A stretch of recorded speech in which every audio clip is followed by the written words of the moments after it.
World of Everything by Lily Toy Home.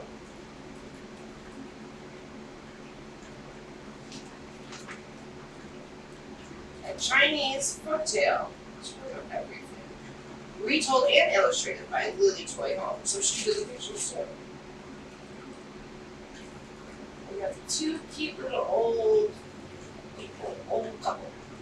Once long ago, in a humble little hut, lived Mr. Hacktack and his wife, Mrs. Hacktack.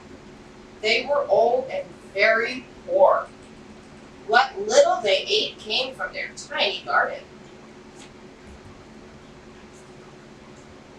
In a lucky year, when the harvest was plentiful, Mr. Hacktack had a little extra to take to the village. There he traded turnips, potatoes, and other vegetables for clothing, lamp oil, and fresh seeds.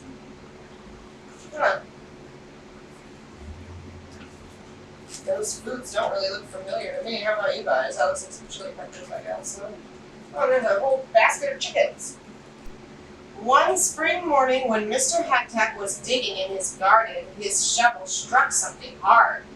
Puzzled, he dug deeper into the dark ground until he came upon an ancient pot made of brass.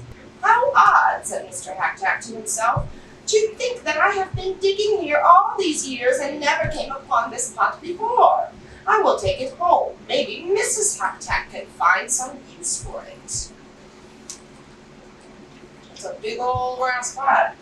Oh, I think I know what's that for. Maybe that's for to make tea of everything. Oh, you're right. Oh. Maybe it's going back to the title of the book. Maybe that's true. I think you might be right. The pot was big and heavy for old Mr. Hacktack. As he stumbled along, his purse, which contained his last 5 gold coins, fell to the ground. He tossed it into the pot for safekeeping and staggered home. His wife greeted him at the door. Dear husband, what a strange pot! Mr. Hacktack explained how he found the pot. I wonder what we can do with it, said Mrs. Hacktack. It looks too large to cook in and too small to bathe in. As Mrs. Hacktack leaned over to peer into the pot, her hairpin, the only one she owned, fell in. She felt around in the pot and suddenly her eyes grew round with surprise. Look, she shouted, I've pulled out 2 hairpins exactly alike and 2 purses too. Sure enough, the purses were identical and so were the hairpins. Inside each purse were 5 gold coins. Wow, so anything that you put inside the pot does what? It multiplies. Very good. It becomes 2 of the same thing. I know the story is finding a husband. No spoilers! Mr. Hacktack was so excited he jumped up and down. Let's put my winter coat inside the pot.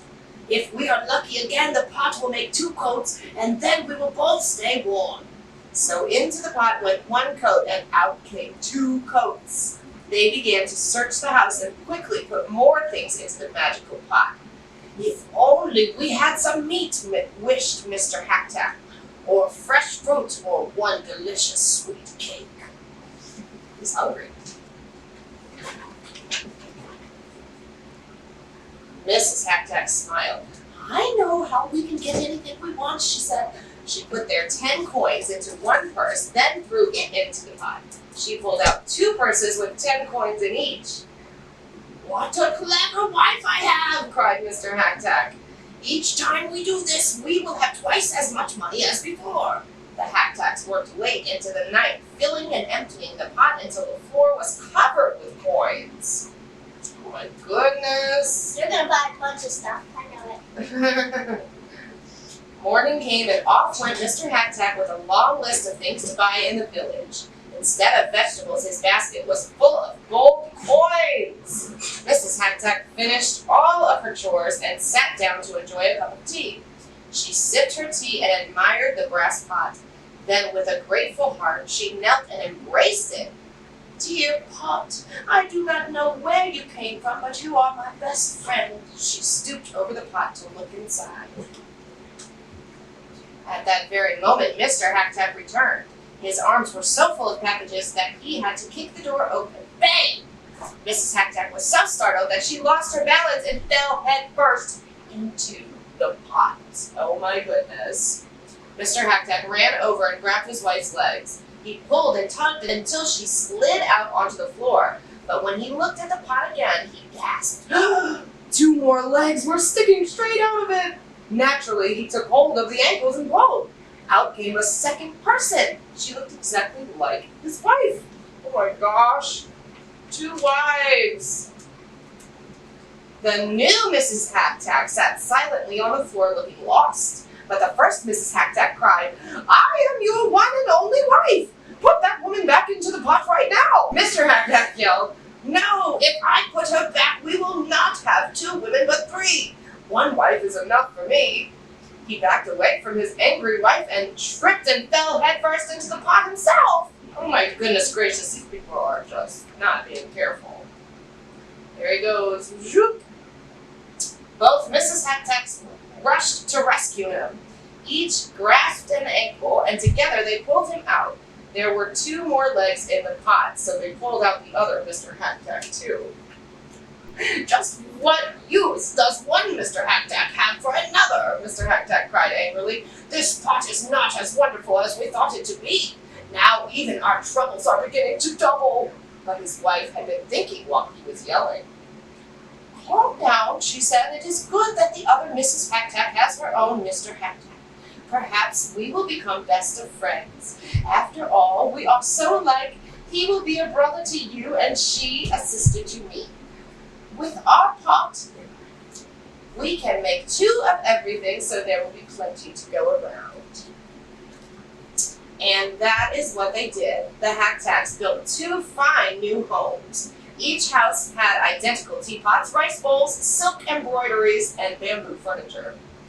From the outside, the houses looked exactly alike, but there was one difference. Hidden in one house was a big brass pot. Of course, the Hack were always very careful not to fall into it again. The new Hack and the old Hack did become good friends. The neighbors thought that the Hack had grown so rich that they decided to have 2 of everything, even themselves.